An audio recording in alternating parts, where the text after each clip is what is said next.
Whoa. Need to get up and clean off that roof. But that's the way the yard looks now. Getting pretty good.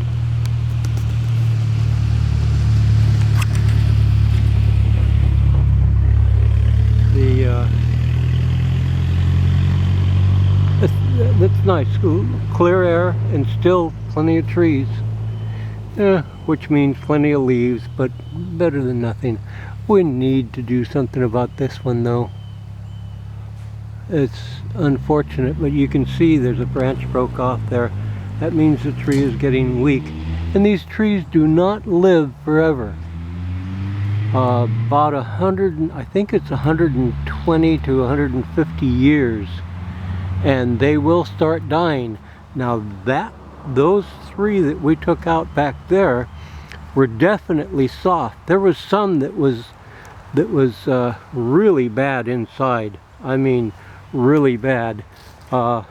When you put the axe into them to split them, the axe went into it like it was a watermelon, quite literally like it was a watermelon, which meant that there was only a portion of the outer ring that was holding the trees up. So,